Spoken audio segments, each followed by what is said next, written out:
to stick with our time. This event is going to go to 1 p.m.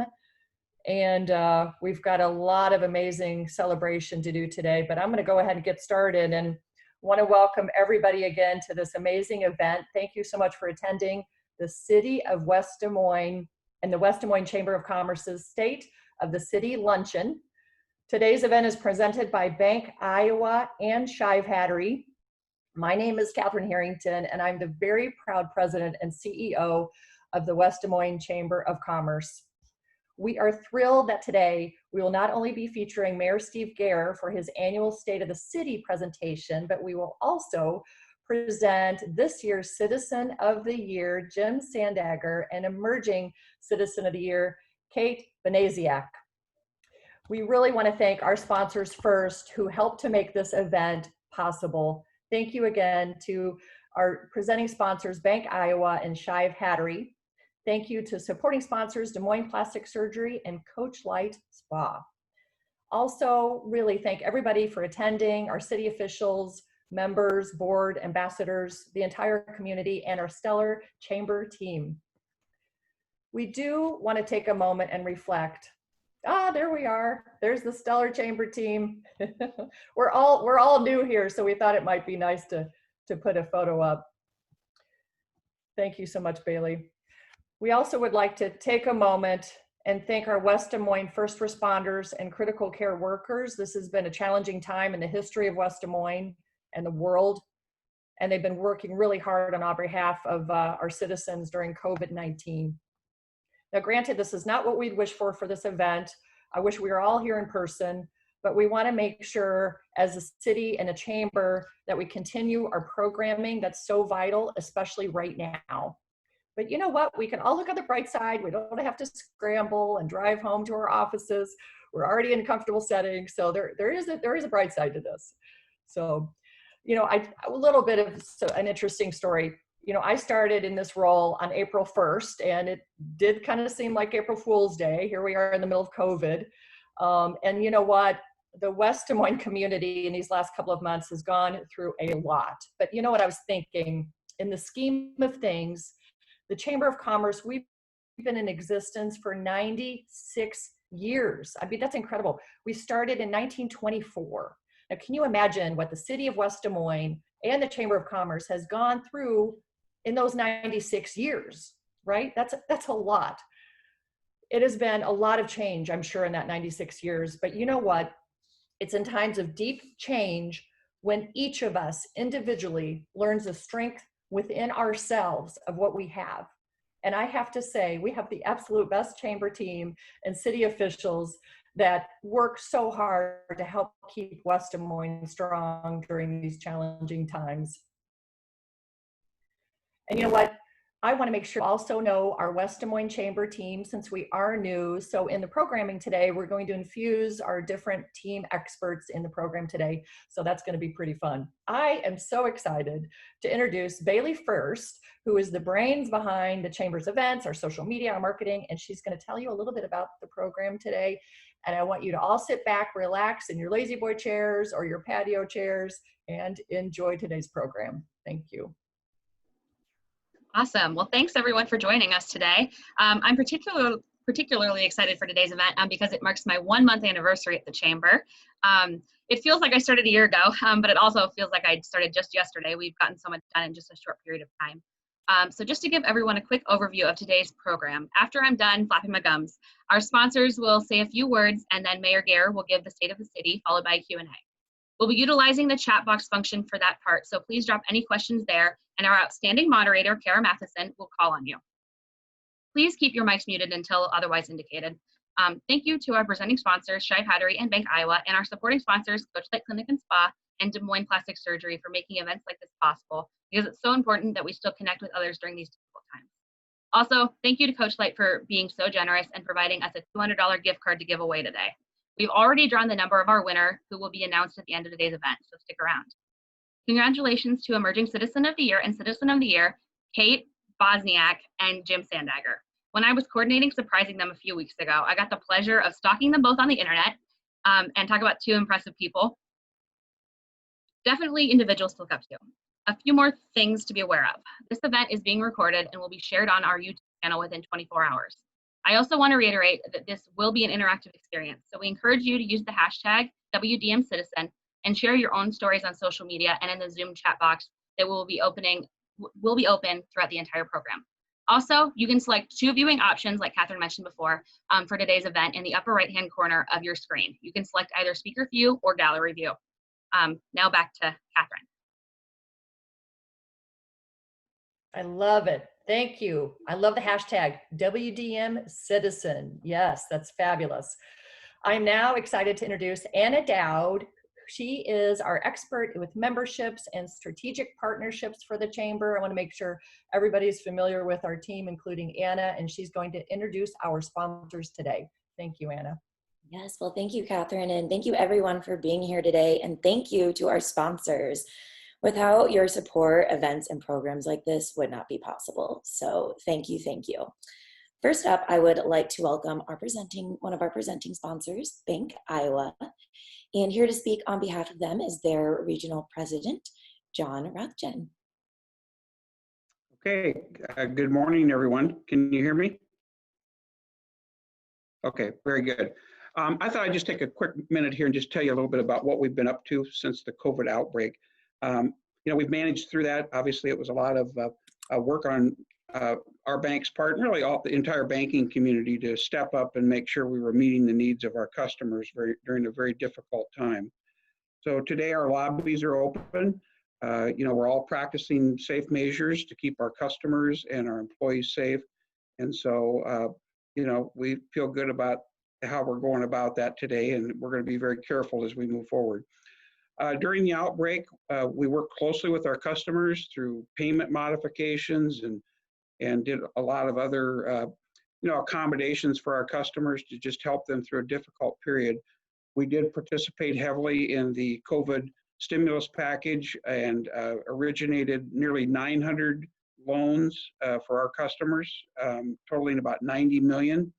That money, if everything goes according to plan, would be 100% forgiven for those customers. So right now we're in that forgiveness phase, and we're hopeful that that will be the way that it will ultimately work out. During this time, we've been busier than ever. Our lending activity really in all areas has been as robust as ever. We've opened a record number of new bank accounts. Right now, with rates being as low as they are, we've had record mortgage loan originations. So just really, quite honestly, we've been busier than ever. As we go forward, we expect rates to stay low for, quite honestly, probably the next couple of years. The Fed made some comments yesterday, so I think we're going to continue to be in a very low interest rate environment. As we move forward, we're going to continue to watch customers and sectors that are slower to recover, or quite honestly, may not recover. We're going to focus on building out our small business lending unit and really focus on that sector and try and do a better job with that clientele moving forward. We're going to really watch certain sectors, commercial real estate, hospitality, just to make sure that we have a good pulse on kind of the risk profile of certain sectors within the community and how that affects our bank. Having said all that, there's just a tremendous amount of opportunity in West Des Moines. There's a lot of growth for all of us to be involved in and prosper in going forward. And then my final comment would be just a thank you to the Chamber for allowing us to sponsor today's luncheon, and give a special welcome to really everybody that's new at the Chamber, especially Catherine. Catherine, we look forward to working with you in your new role and being as supportive of the West Des Moines Chamber. So with that, I'll stop there and say thank you. Awesome. Well, thank you so much, John, and thank you, Bank of Iowa. You guys have really been instrumental in meeting the needs of the West Des Moines community during these times. So thank you for that. Next, we are excited to welcome our other supporting sponsor, Shive Hattery, and their expertise in architecture and engineering can be seen all over the West Des Moines community, from corporate office buildings to football stadiums. They are innovative problem solvers, and their design thinking towards a collaborative act. So thank you again to Shive Hattery and for their support of not only the West Des Moines Chamber, but the city of West Des Moines. And last but certainly not least, I'd like to welcome Brenda Bonenkamp from Coach Light Clinic and Spa, Des Moines Plastic Surgery. So take it away, Brenda. Thank you. Thanks for letting me talk for a few minutes here. We like sponsoring the West Des Moines Chamber and supporting you guys. I think we're going to play a commercial, a 30-second commercial, just to kind of introduce us. Experience the difference at Des Moines Plastic Surgery and Coach Light Clinic and Spa. For over a decade, Dr. David Robbins and his team have been providing Des Moines the highest quality of surgical and non-surgical treatments. Coach Light offers 5-star spa amenities and the latest technology in anti-aging and body contouring procedures. Des Moines Plastic Surgery offers a state-of-the-art on-site operating facility and the only quadruple board certified plastic surgeon in Iowa. There's no other experience like Des Moines Plastic Surgery and Coach Light Clinic and Spa. So we do a lot of advertising in the Des Moines area, and I always feel like people know who we are, but I come across people then that I'm out and about and they don't even know that we exist. So this gives me an opportunity to kind of get on our little soapbox here and talk about our businesses that we have here. So at Des Moines Plastic Surgery, Dr. Robbins specializes in cosmetic surgery, and he is actually in the top 1% of plastic surgeons in the US. And he's one of the few, if not maybe the only plastic surgeon that has those 4 board certifications, and he has 20 years of experience in the industry. So you talk about hidden gems in Iowa. I think that he actually is one of those hidden gems in Iowa, and that's why he's so busy and people love coming to him. One of the things when we see people, we want to make sure that they're comfortable with us. And so having that education is very important because I think it makes people feel comfortable, and that experience as well. And we also offer options for people and that great customer service that goes along with it to support the customer as much as we can when they're here and then after their treatment as well. The other area was that Coach Light Clinic and Spa. So the clinic side is our med spa, and the med spa, again, we have almost 100 years of experience in the industry at our med spa. We're educated, and the staff, they love what they do. And as a business owner, you know that happy staff make happy customers too. So why are our staff and our customers happy? Because we offer that experience, we offer products and services that work, and that great customer service. So that makes us #1 in the Botox cosmetic industry, wrinkle fillers, cool sculpting, M-Sculpt, like anti-aging treatments and skincare. And so when we have customers come in, we want them to have that great experience. We added the Coach Light Spa just about 3.5 years ago. One of the things we wanted people to say when they came to Coach Light Spa was, wow, I just feel so relaxed, and I don't even feel like I'm in Des Moines. This is great. And I feel like I'm at a resort. And we love when people say that, because that's exactly what we want people to feel like when they come to our spa. We are a true day spa.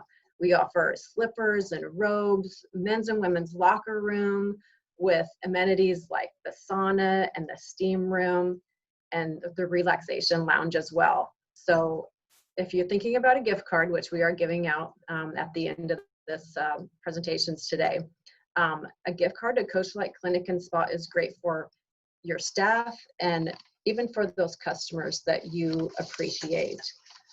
They have so many different services that they could use that on.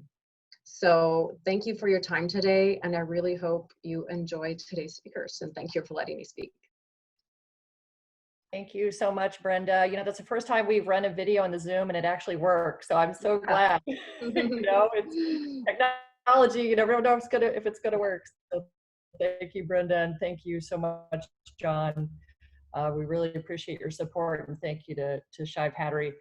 It's now truly an honor to present Mayor Steve Gaer, and I wanted to introduce about Mayor Gaer's interesting background and heritage. So he's lived in West Des Moines his entire life. He is 4th generation resident of West Des Moines. That is incredible. His maternal great-grandfather moved to Valley Junction in 1908 to work on the railroad. I mean, that's amazing. Can you imagine what Valley Junction looked like in 1908? Just amazing. So Mayor Gaer was on the city council for West Des Moines from 1996 to 2003, and he's been our amazing mayor for our beautiful, strong city since 2007. So please help me welcome Mayor of West Des Moines, Steve Gaer. Great, thank you very much. It's always my privilege to present the State of the City address. We've got so many great things going on in West Des Moines, and I always say it's a big team effort. We've got great residents, great businesses, great members on the boards and commissions, and great faith-based churches in our community, and working together, we've got a world-class city. So maybe as we get I haven't seen the presentation come up yet. Huh? Okay, there you go. Okay, there we go. I'm good now. Thank you very much. And I'm comfortable if the chamber would like to actually post this presentation on your web page. There's a lot of information in here. I'm going to hit the highlights. So if anyone watching either now or in the future wants to see the additional information that's being presented, very comfortable with this being a public document that you post.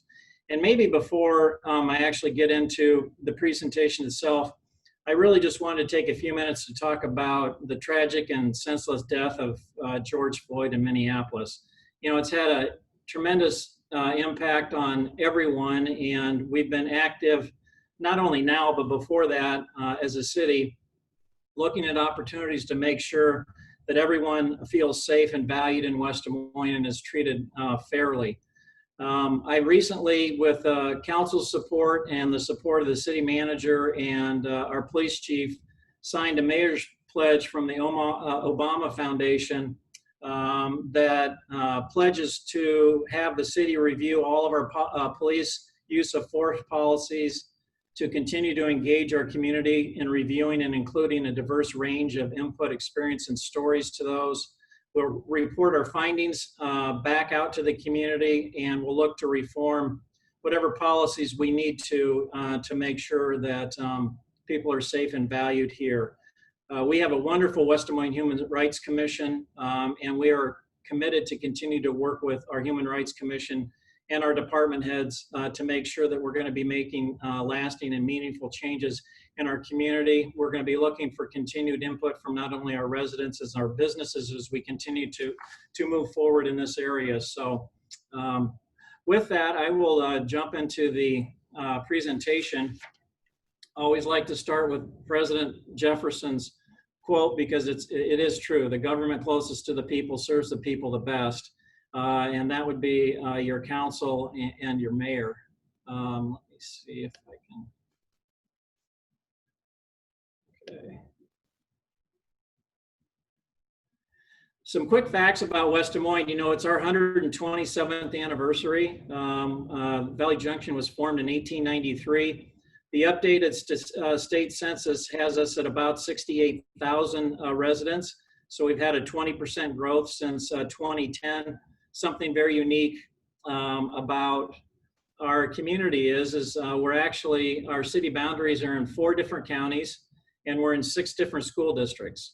I think there's maybe one other city in 2 counties in Iowa, but no one has the diversity of geographics that we have in our city. One of the huge advantages that our city has is the quality of our education. You'll note there that we're almost double the national average as far as educated people in our community.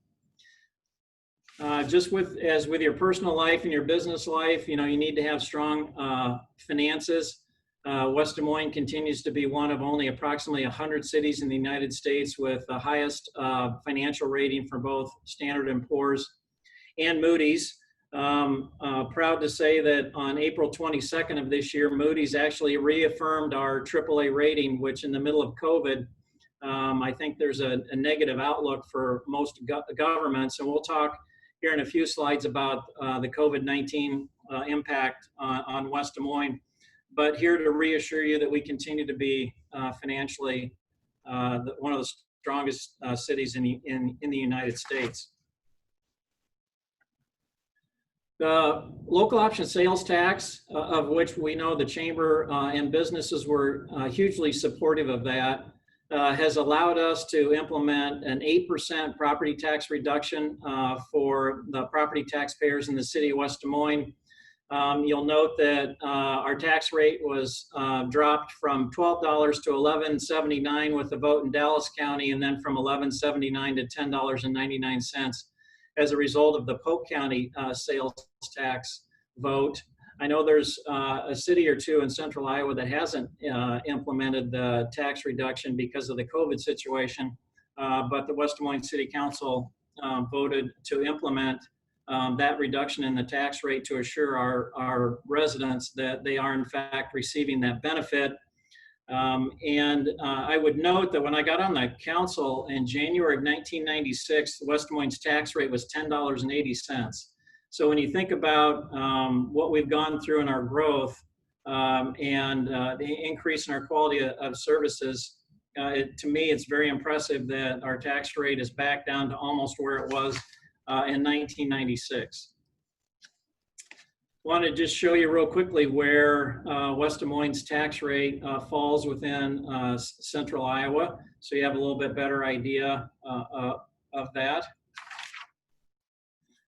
The COVID-19 financial impact to our city, we're estimating that it'll be about $3 million lost revenue through the end of June. And if it continues, it's about $500,000 to $750,000 a month. You know, the major impact is road use tax money. Obviously, when people weren't driving, they weren't buying gas. And also, when you look at the hotel motel tax and the sales tax, those are the major categories of revenue losses that we've seen. Again, we carry healthy reserves, and we're not having to lay people off. We're not having to reduce services in order to cover that. We've actually had a nice conversation with Senator Ernst and are working with the governor's office about the potential for some funds to backfill the loss due to COVID. I know that through one of the federal programs, I think Governor Reynolds has set aside $125 million for cities and counties, and we're being asked to submit through the governor's office exactly what our losses are and how we've calculated those. So hopefully some of that $125 million will be available. And I know a personal conversation I had with Senator Ernst at the federal level, they're looking for alternatives to help local government, because that's really where the day-to-day effort's been to try to help manage through those issues with COVID-19. Some of the budget recommendations that we're working through to manage it in the short term, you know, a lot is we're going to delay some new hiring from July 1st to January 1st, and delay some funding. I can assure you that none of the delays are impacting any of the current projects that we have going. Want to talk about a few of those. If you've been to the City School campus here recently, the amphitheater is really coming to life. It's going to be such a wonderful facility for our community, and we're still looking at an opening of September of this year.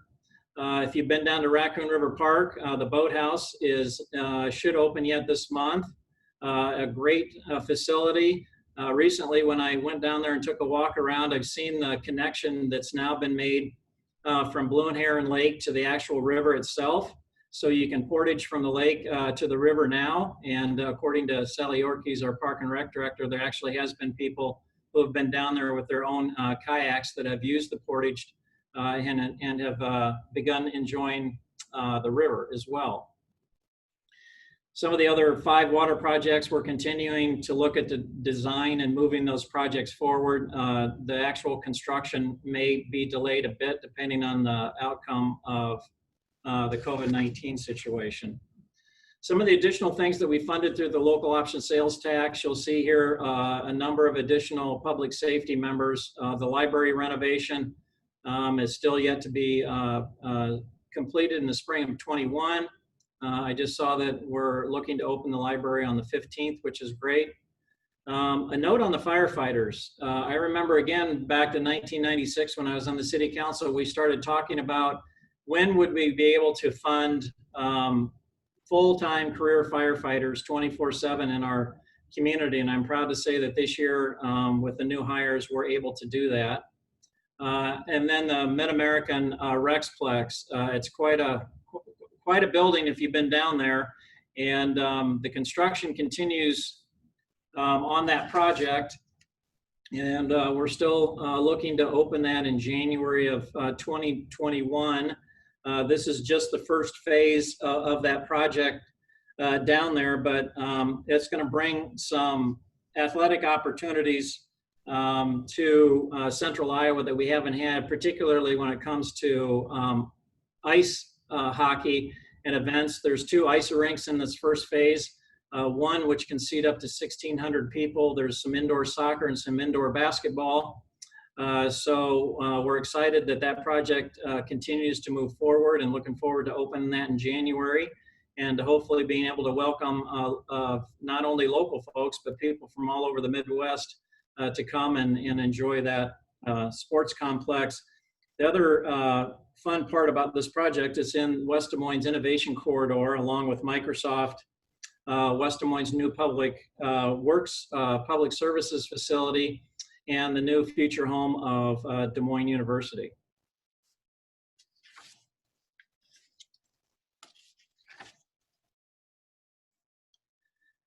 We continue to have major redevelopment opportunities in Valley Junction. The council implemented some programs a couple of years ago to help the business owners in Valley Junction reinvest in their properties, and we've seen record amounts of redevelopment down there. It is active, being updated, jobs added. It's where our city started, and we want to continue to look for opportunities such a unique area to help them continue to improve down there, including a lot of additional housing opportunities. So we're excited about really all the great activity that's going on in Valley Junction.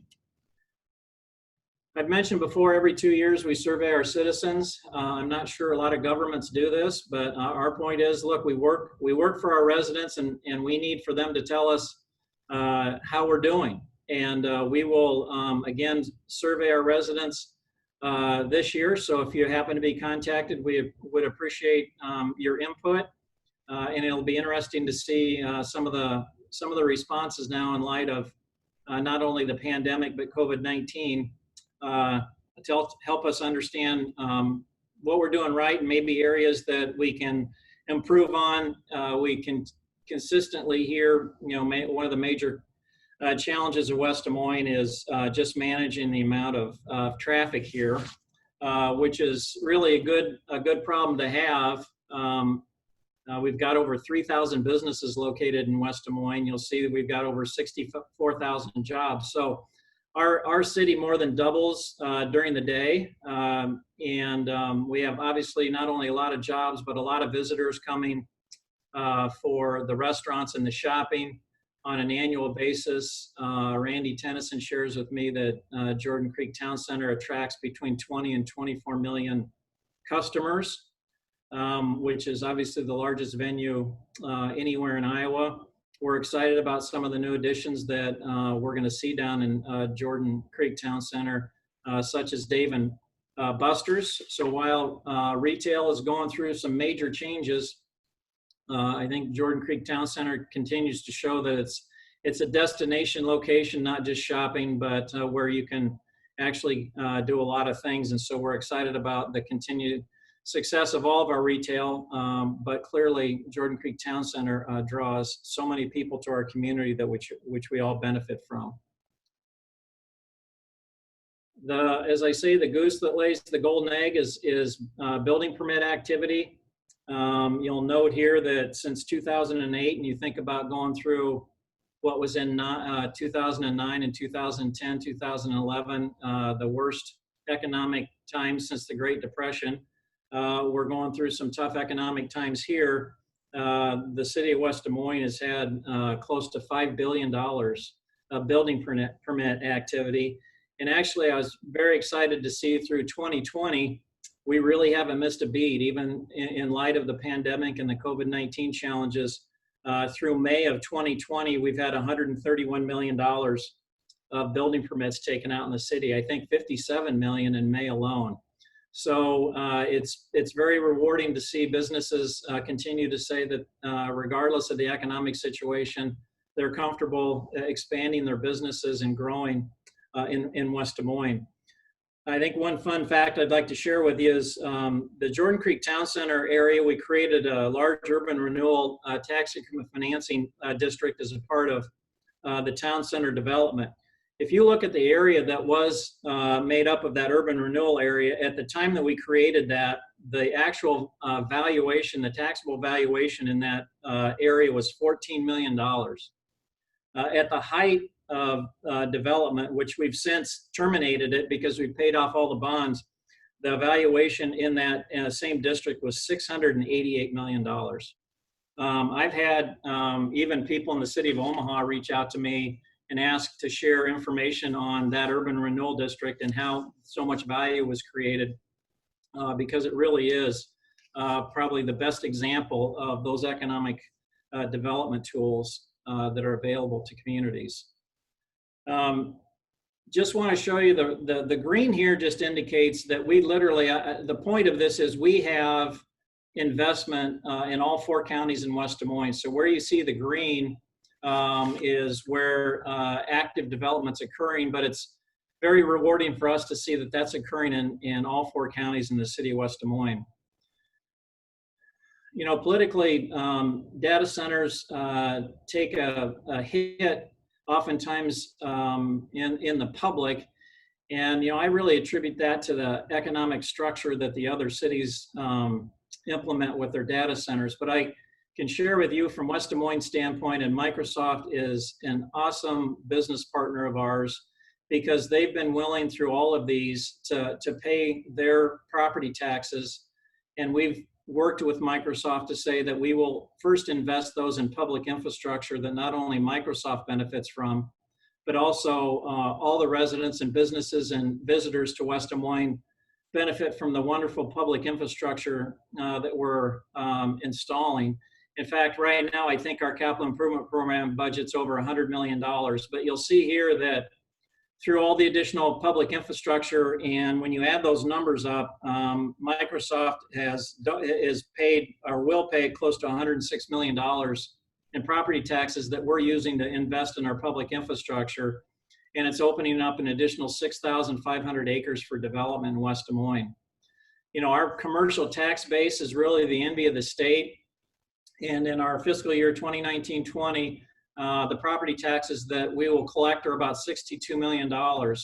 When the urban renewal tax increment districts for all the Microsoft data centers are paid off, they'll be paying $21 million a year in property taxes. So once all those bonds are paid off, the city of West Des Moines is going to be even in a stronger financial position than it is today, in large part because of the partnership and relationship that we have with Microsoft. They also have stepped up at the incubator and provided all kinds of tools for startup businesses. They've partnered with us on Wi-Fi solutions in Valley Junction. They have contributed financially to the amphitheater.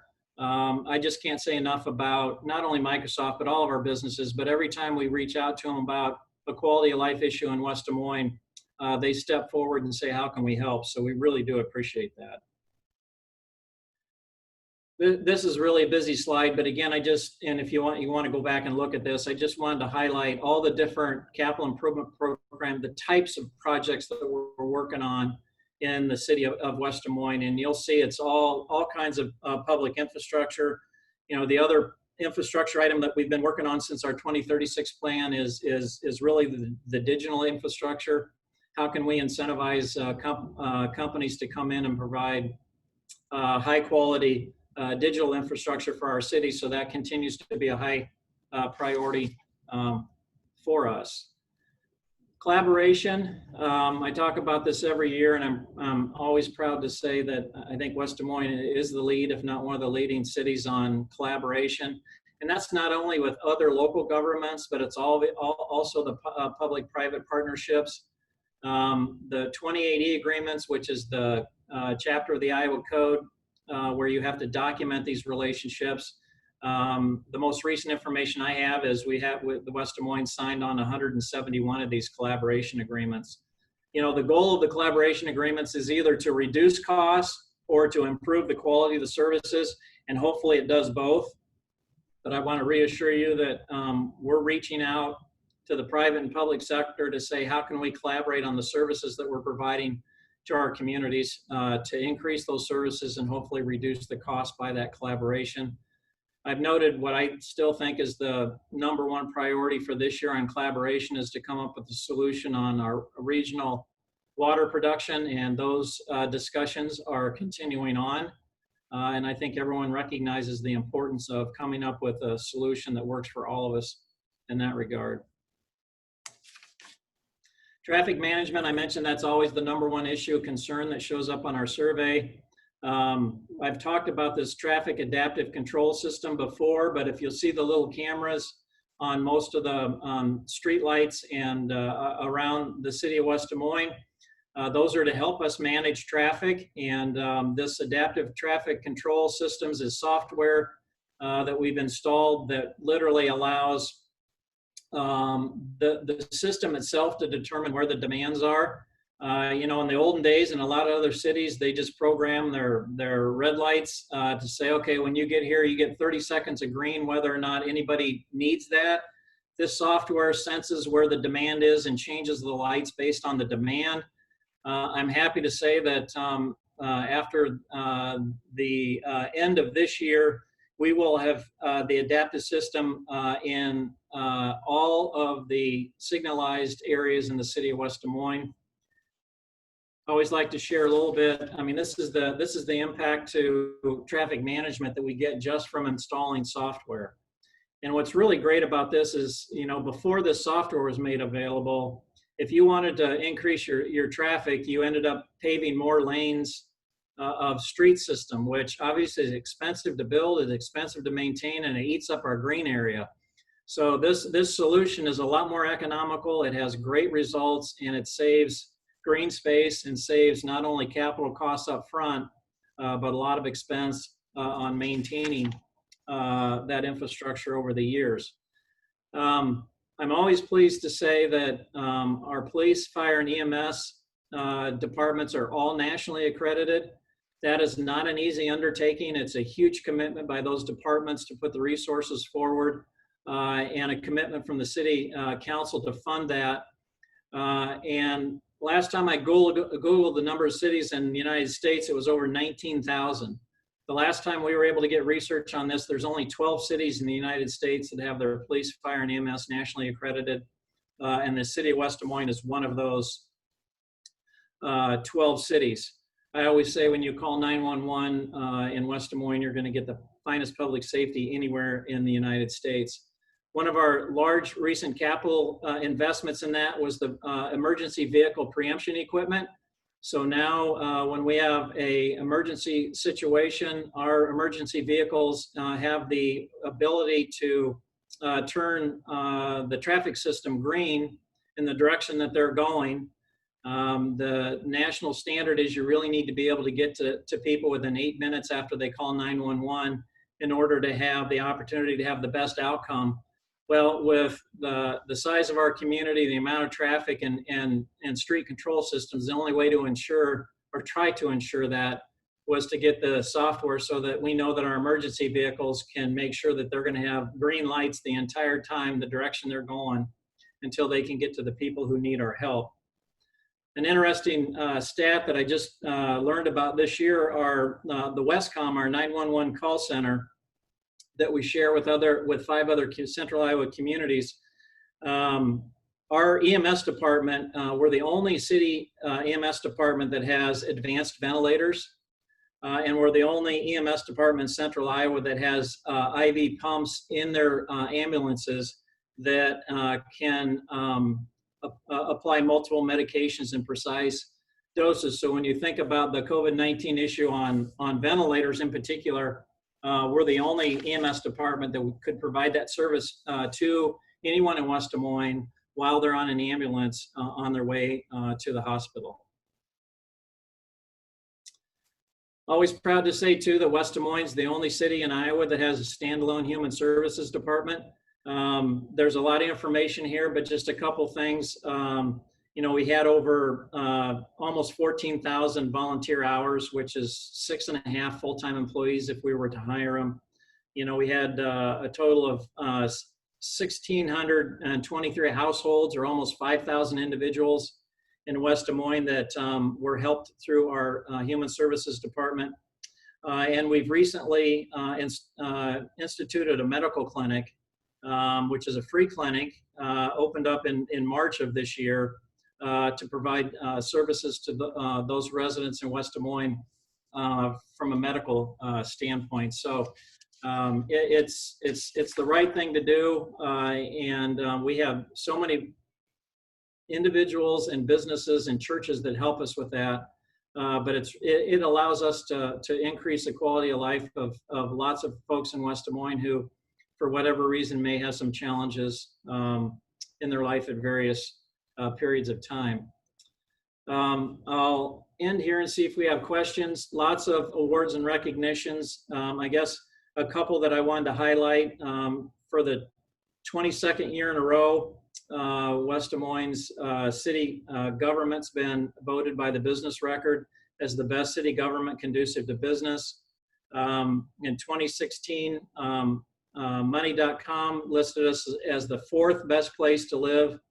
In 2016, Bankrate.com found us to be the number 3 best city to retire in. In 2012, Forbes listed us as number 2 for best cities for jobs. And in 2014, Forbes listed us as the number 1 city for best places for young professionals. So it's great when you can get national organizations who can independently evaluate all the cities and come back and validate a lot of the great things that are going on within our community. So with that, I will stop and see if we have some questions. Thank you, Mayor Gaer. And West Des Moines has so many things to be proud of. I mean, the list goes on, from the Innovation Corridor, the Rexplex, the 5 Waters, Valley Junction, Jordan Creek, Raccoon River. I mean, we could talk all day about how great West Des Moines is. So thank you so much for that update. That's amazing. I would like to introduce Kara Matheson, who is Director of Workforce for the Chamber, but she's been with us for almost 2 years. She is an incredible West Des Moines champion, Chamber champion, and she's going to run our Q&A today. Thank you. Yeah, well, thank you, Catherine, and thank you, Steve. We absolutely love working with the city. You guys have an incredible team, so thank you and your whole team for everything you are doing to keep West Des Moines strong, even during these crazy times. So thank you. And I know you covered a lot because West Des Moines has always got a lot of amazing things going on. So yeah, we can open it up to some Q&A from the audience at this time. Be sure to utilize the chat feature, and then I'll read through these and I will actually call out your name and you can unmute yourself and go ahead and ask that question. So I've got one to start you out with. I wanted to see if you had any updates around the Valley West Mall area and the University Corridor project. Yeah, you know, we recently awarded a contract. The lead firm is Confluence for about $349,000, and so we're studying the area of West Des Moines from 22nd Street to 50th Street, from University Avenue to I-235, to find out what kind of redevelopment opportunities that we have in there and what maybe some of the impediments might be. So we're actually, you know, and I know that they've reached out and solicited lots of input. So we have an opportunity through this project to actually decide and facilitate what redevelopment opportunities are going to be there. Obviously, it is the bullseye for the metro. So we think there's a lot of neat opportunities. We just need to have a better understanding of what those opportunities are and how we can help facilitate that redevelopment. Awesome. Thank you. So lots more to come on that exciting project. Another one, can you talk about the Greater Des Moines Greenways Master Plan and how West Des Moines is part of that bigger plan? Yeah, you know, when you look, and it's the same thing with like our bike trail system, you know, no one other than probably council and mayor people understand where the actual political boundaries of cities are. So we owe it to all the residents in Central Iowa to come up with these regional plans that really make a seamless opportunity for people to enjoy the greenways and the bike trails. And so we've worked diligently on that. We know where they are, and we're planning on how to actually allow those to be stronger amenities for Central Iowa as we go forward. I think one of the neat things, you know, every 5 to 8 years we update our comprehensive plan, and we're in the process of doing that this year. One of the things that we've recognized is we need to honor those greenways, and we need to figure out ways to allow developers to leave those greenways as they are for nice amenities, and not have to get involved in you know, creating more issues for development. And so we're looking for development standards that are going to allow those to remain as is, because they're absolutely beautiful, and they can be amenities. And so I'm anxious and excited to look for ways to allow those, as those lanes develop, to not be touched. And quite frankly, the place that it's getting started is out by Des Moines University in the Rexplex. We just have some absolutely beautiful land out in the Raccoon River Valley area. And so I think it's just going to continue to get better and stronger as we go forward. I know in that whole corridor, the bridge that we built over Grand Prairie Parkway is opened up a lot of land for residential development, but the developers down there actually donated 422 acres to the Polk County Conservation Commission for a greenway. And so everybody's recognized the value of those assets, and I think everybody's recognized we need to allow them to stay as is, and let's figure out ways to continue to grow without interfering with those and making them an amenity that people can enjoy, because they really are unique. Absolutely. Awesome. Well, thank you.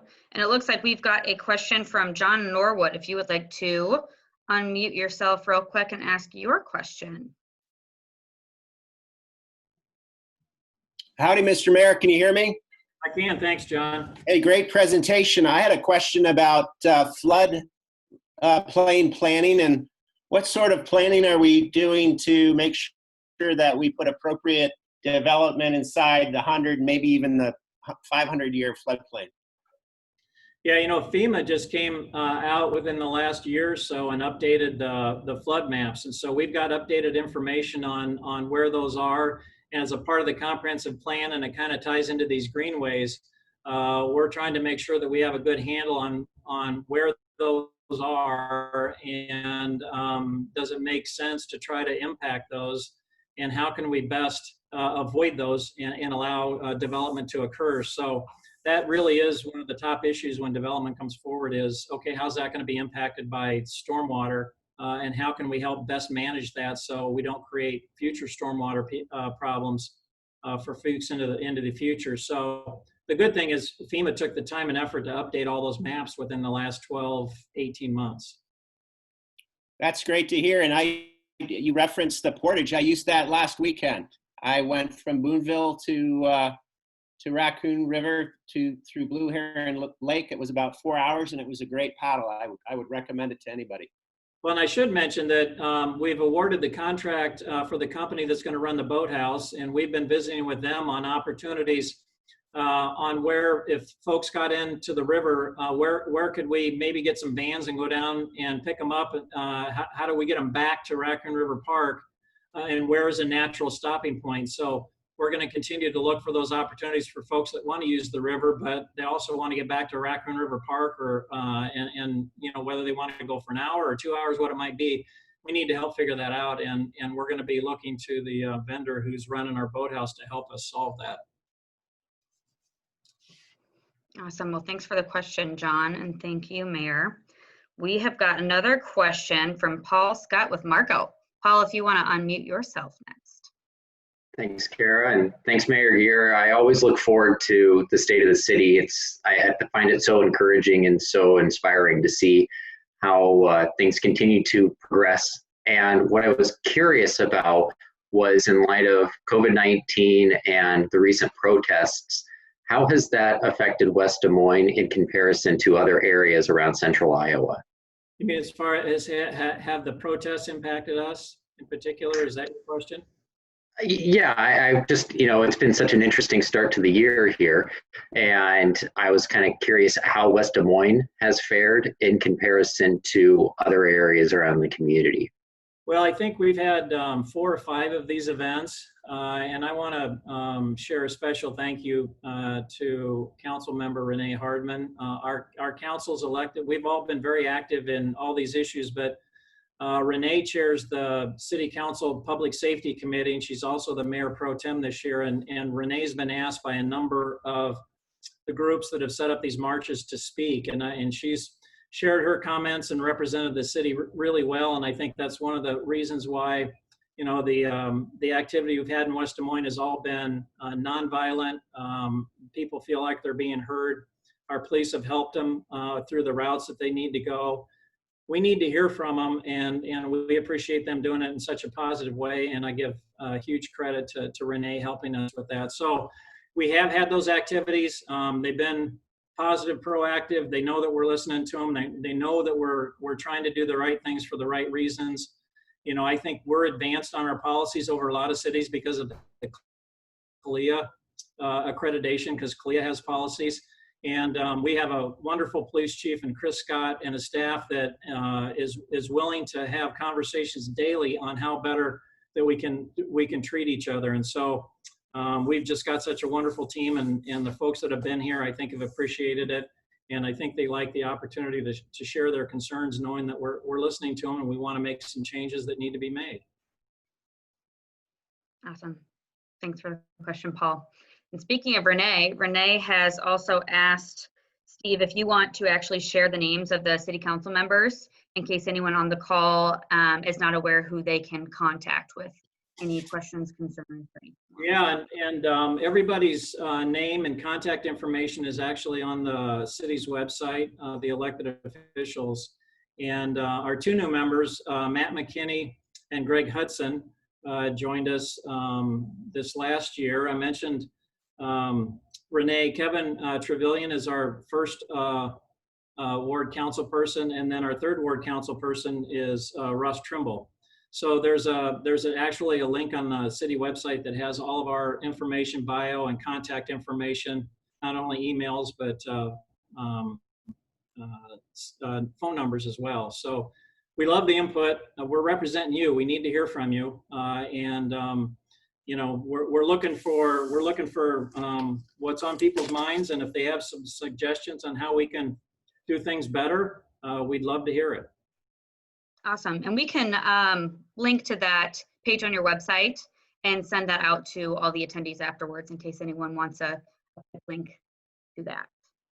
Another question for you. Do you know, you referenced the citizen satisfaction survey. Do you know how that's deployed? Is it through mail, phone, online? How should people be on the lookout for that later this year? I think it's done by phone calls, and the group that we've used over the years, I think, does over 400 cities and counties on their surveys, and so they're really the preeminent firm to do this because we want to make sure that it's significant from a statistical standpoint. But I think at the end of the day, it's done through phone calls. Awesome. Okay, good to know. And then are those results released maybe sometime in 2021? Are you familiar with the timeline of that? I know we always love getting those updated results. Yeah, I think we try to release the results within a couple weeks after we actually get them. I think once we get the results back, the city manager and department heads kind of go through and dissect it, and then they share them with the elected officials, and we kind of go through, and then once we've done that, we release them. So I think our goal is to release them as soon as we can once we understand it and are comfortable with the report itself. Awesome. Sounds good. We'll be on the lookout for that. And then Rose just had a follow-up question to that. Is the survey done via a random selection then? Yeah, they do the random statistically significant one, and so they know how many people they need, and it's done, and it's done geographically spread out all over the city. So I think saw a pin dot a couple of times of where the calls were actually made, because we wanted to make sure that we were reaching out. But I think Tom could share, if it's important, Tom can share some of the background on how that's done. But I think we're comfortable and want to assure everybody that it is done in a random way, so that we really are truly getting the right kind of feedback. Right. Awesome. Okay. Well, it looks like the questions have slowed down quite a bit. I know you answered about all of mine in your presentation itself, so thank you.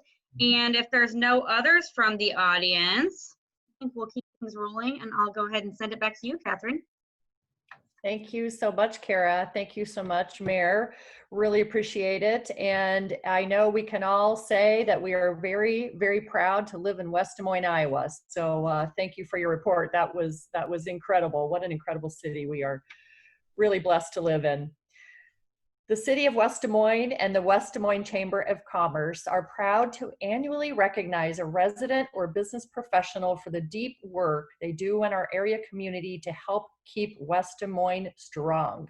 Since 1945, and yes, this is our 75-year anniversary of this award, I can't believe it, we have been collectively honoring a Citizen of the Year, and since 2017, the Emerging Citizen of the Year. Now, I was looking through our past awardees over these past 75 years. What a list. So I wanted to kind of list out some of them for you. I think it's so interesting. Variety of leaders, including Bill Knapp, Roy, Rick, and Anita Messerschmidt. That's amazing. Scott Hatfield, Sean Johnson, Libby Jacobs, Loretta Seaman, David Maxwell, and Mark Hildebrand, Tim Miller, and many, many more. So what a legacy, what an honor. This year's awardees of the Citizen of the Year is Jim Sandager, and our Emerging Citizen of the Year is Kate Banasiak.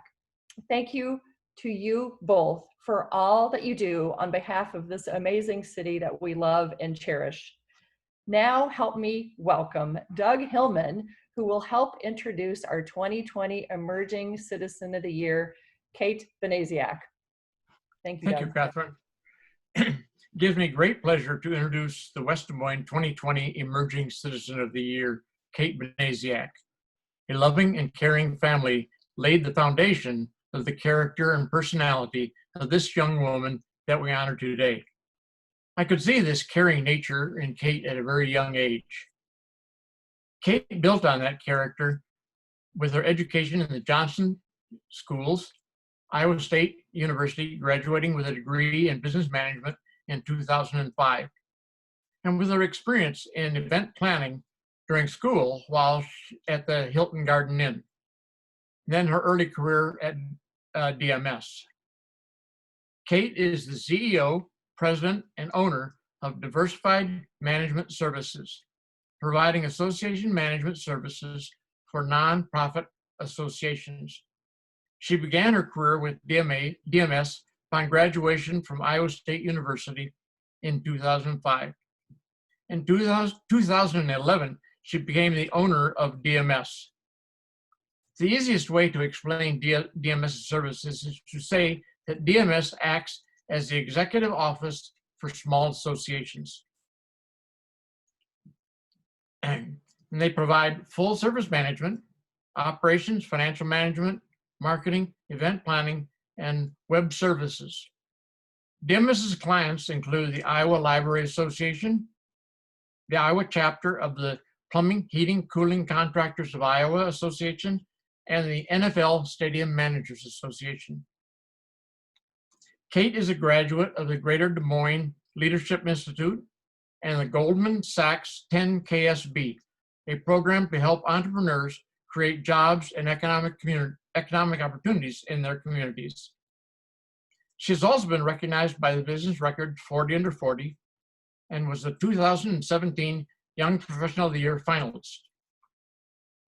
Kate is very active in serving a variety of organizations in the Des Moines community and encourages employees to do likewise.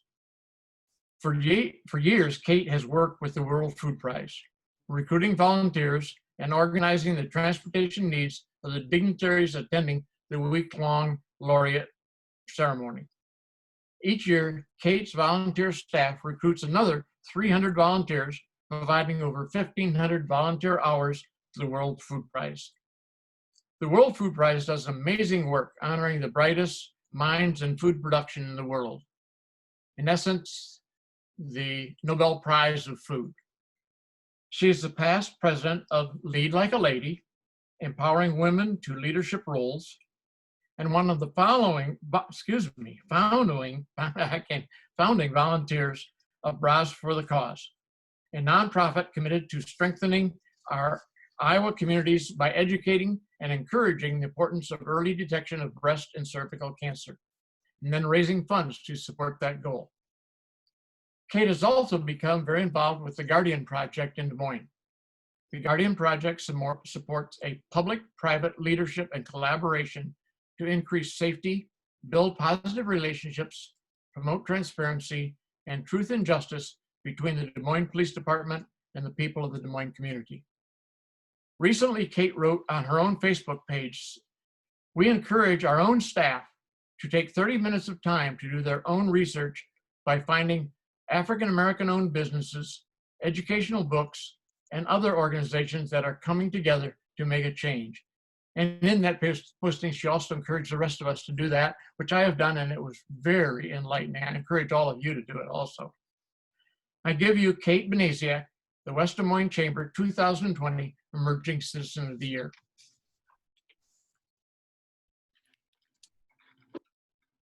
Thank you very much, Doug. I am humbled that you thought of nominating me, and I'm truly lucky that I grew up with,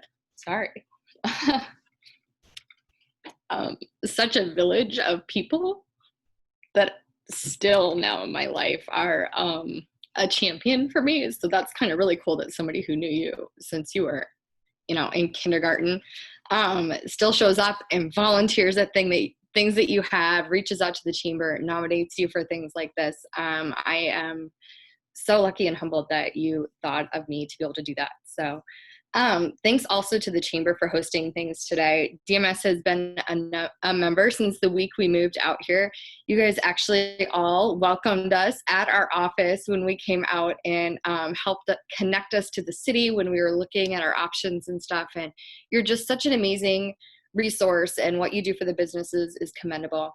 And to today's sponsors, thank you for your support of the chamber as well. I know now is a crazy time, and to just watch those businesses that are continuing to step up for our community is fantastic. I was telling Bank Iowa that they were the bank that I went to that I got my first loan from for my company so that I could become a business owner.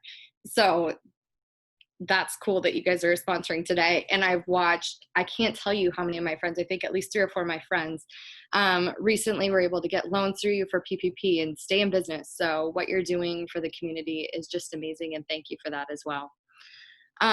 It's hard to believe that it's been 15 years since I joined the association management world. Over these last months, I've been honored to work alongside my staff as they've researched their members' new needs and helped get those to elected officials, reimagined how we can keep our groups connected, and even help them understand the aid that's available to their businesses. So thank you to everybody on my team that's part of this today. All of you at DMS, to watch all of you just show up for our clients and their industries over the years, and especially now over these last 3 months where you're just really figuring it out kind of all over again, has been amazing, and I'm lucky to work with each of you every day. To my mentorship circle, I'm incredibly blessed to be able to have a group of people in my life that I can text, call, email, etc. at whatever hour of the day for advice or partnership on whatever it is I'm trying to tackle in my life. A lot of the lines go all over the place, and I just appreciate having a group of people that'll give me honest feedback about what they think. I, of course, have to also thank my family. I'm lucky that I have 2 sets of parents in town that are so supportive of all of us. They show up to volunteer, they show up to help us with our kids, whatever it is that we're doing, and I appreciate that. My husband, who puts up with listening to all my ideas and supports and pushes me to keep following my heart, It's not easy to live with me and all of these things that are running through my head, so thank you for putting up with that. My 6-year-old daughter gets to hear me talk all the time about the importance of taking care of the community.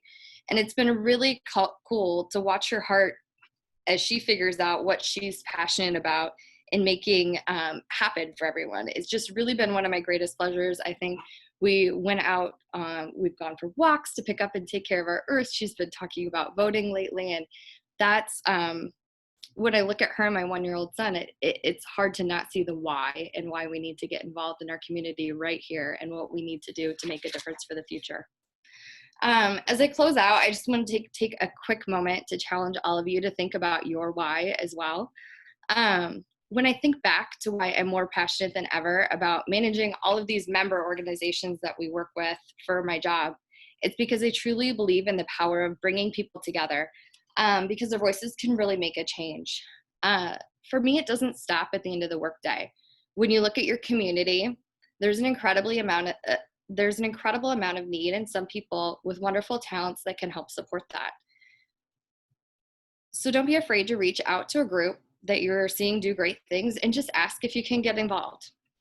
When you're looking around, find someone who doesn't think, talk, or look like you and ask them to give you their perspective on things so you can learn from each other. These one-on-one conversations with people have pushed me to grow and understand others in ways that I never would have expected. Phone a friend and talk through what you've learned and how you can come together to use your talents to help. Making a difference really doesn't have to be complicated at all. Stay true to your why and join forces with those around you to make big things happen right here in our amazing community. Thank you again for everybody that took the time to put this together today. And I just challenge you all to go enjoy making your passion into your purpose. Wow, thank you so much, Kate. What an amazing story. You're raising tomorrow's leaders too, your 2 little children. Oh my gosh, my heart. Amazing. So, and we all enjoyed surprising you with your big surprise, and your husband was so gracious, and I love your quote. You were wondering, why did I have to kind of dress up today? My husband was telling me I had to wear something nicely casual. So, but it's been wonderful, and it was wonderful surprising you. You're so deserving of this award. Thank you so much, Kate, and for Doug to nominate the wonderful Kate. We are so happy and excited to introduce Scott Hatfield, who will help us introduce this year's Citizen of the Year, who we also surprised in a tremendous way, Jim Sandager. So thank you, Scott. Thank you, and good afternoon to everyone. I'm the president of the West Des Moines Historical Society this year, and it's our 50th anniversary, and I welcome all of you when you have an opportunity. The house will be opening again next week for tours, so we look forward to having you attend. As mentioned, this is the 75th anniversary of the West Des Moines Citizen of the Year, and it's the 50th anniversary of the West Des Moines Historical Society. So we have a couple of anniversaries in common. This award particularly that Jim is receiving was established to recognize a person who has a history of community involvement, civic engagement, and has made a significant impact to the city of West Des Moines by sharing his time, his talents, and his treasures to live, work, and raise a family here and help others do the same. Jim began his education career as a student at the University of Minnesota in ag business and administration and ag economics. He then received a master's degree of business administration with emphasis in financial planning and investments from Bowling Green University in Ohio. In 1996, he graduated as a certified financial planner from the College of Financial Planning in Denver, Colorado. I first met Jim 23 years ago in 1997 when he, along with 2 other financial planners, were tenants in my building here in West Des Moines on 28th Street. He now is Senior Vice President and Financial Advisor and shareholder with Wealth Enhancement Group in West Des Moines. He's earned national recognition from Mutual Funds magazine as one of the top 100 planners in the country. He's currently on the West Des Moines Sister City Commission, Bravo Greater Des Moines Board and President. He was a West Des Moines City Council person for 16 years, Mayor Pro Temp 2 years. He was chair of the city's Public Services Committee for 2 years and West Des Moines Finance Committee for 10 years and chairman for 2 years. He was chairman of the City Development and Planning Committee for the 10 years. And I'm very, very excited about the work that Jim did in that role. He has been extremely helpful to the city and the city's growth with his leadership. Over the years, I've observed Jim to be a consistent leader with integrity and a wealth of knowledge, a very caring person who is willing to help people and nonprofit organizations accomplish their respective goals. Jim, on behalf of the West Des Moines Historical Society, I thank you for your help and dedication to the city of West Des Moines. And on behalf of the Chamber and the city and all the families that participate and live in this wonderful community, we all thank you very much.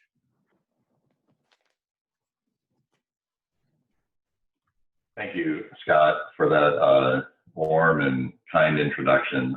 And especially thrilled that I'm named and nominated by you, yourself a Citizen of the Year 10 years ago for nominating me. I've known you a long time, as you mentioned, and you're an inspiration to us all. Thank you, Scott. And I also want to recognize that we have 2 other Citizens of the Year in the call. We have Rick Messerschmidt and we have Ted Omar. And what a thrill. I've served with both of them on the city council. Both are passionate and caring people, and they care a lot about the city of West Des Moines, and it was an honor to serve with them on the council. Thank you to Catherine Harrington and the West Des Moines Chamber and her dedicated, enthusiastic, and hard work, and I'd say fun-loving staff.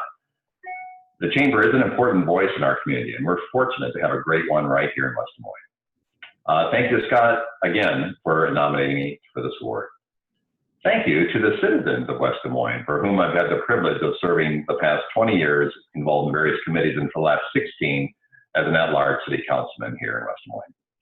You as citizens care deeply about our community and are passionate about her future. In multiple surveys, as Mayor Gaer referenced, we rank as a top city in the United States, whether it's comparison to other cities of the same size or cities of other larger size. We have satisfaction, survey after survey, high satisfaction marks from our residents.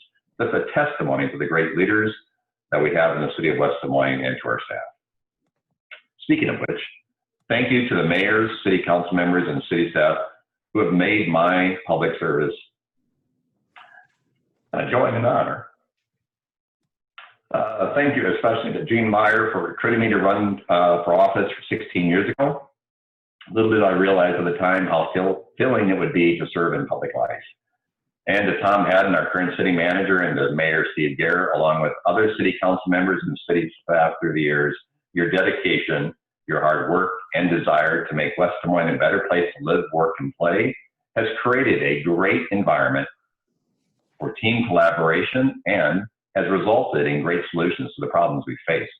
Thank you for your service. Thank you to my employer, Wealth Enhancer Group, and Jeff Secco, and Jim Kahn. Their leadership in times of crisis or not has been an inspiration to me. And to my colleagues at Wealth Enhancer Group, and to my team, Trish Friesen and Allison Marshall, a great thanks for the way you demonstrate service above self. Your integrity, your responsiveness, resourcefulness, hard work, commitment, and compassion to our clients has created a team on which I'm proud to serve. And to our clients, some of which are on this call, we are grateful for your loyalty and partnership. It's a joy to work with you. And to my family, to my parents, and my siblings, who instilled in me the desire to leave this place better than I found it. Our formative years are the foundation of who we become. And I was fortunate to have a loving and supportive family and parents who modeled service, integrity, and leadership.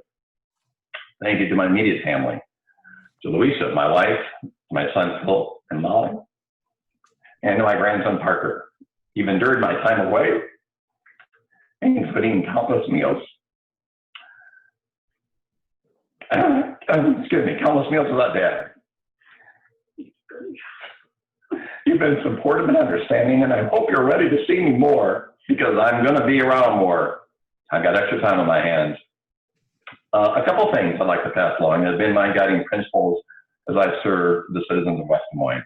Number one, listen, learn, and lead. This has been my mantra from day one.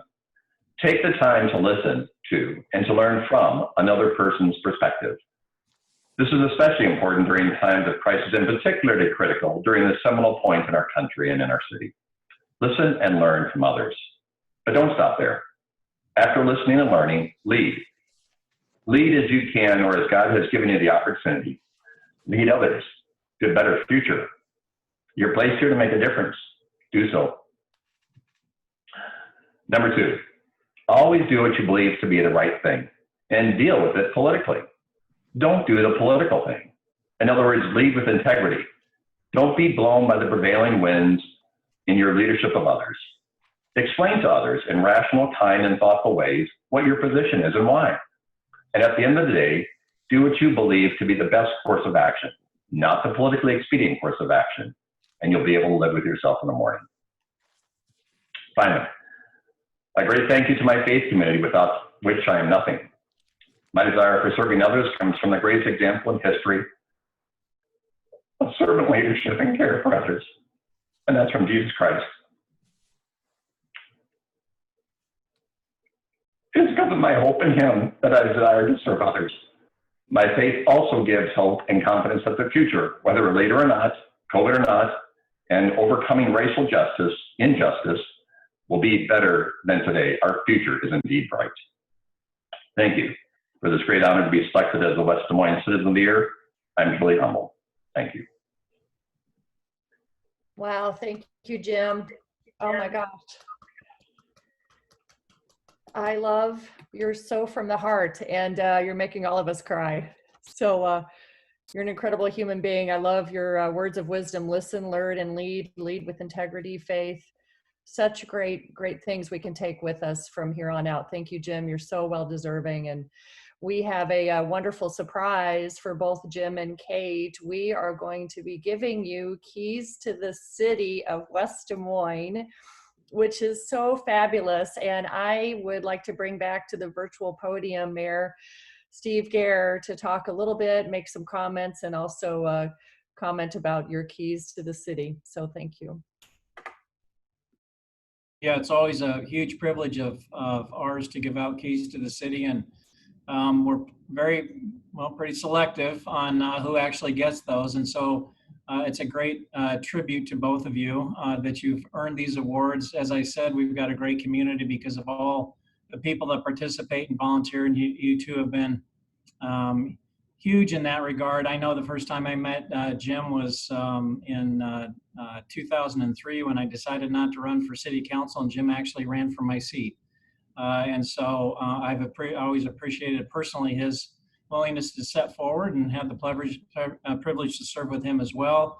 I say to our young people, I think the average age of a resident in West Des Moines is 34. Our future is with the young people. So it's great to see these emerging leaders come forward and their strength and conviction to make a difference. And so it's an attribute that I think sets our city apart. And hopefully at some point we can actually physically get together so that we can share the keys to the city with you. They don't open anything, but hopefully when you look at them, you take great pride in being able to earn one. Thank you, Mayor. We really appreciate it. Thank you, Steve. I'm honored.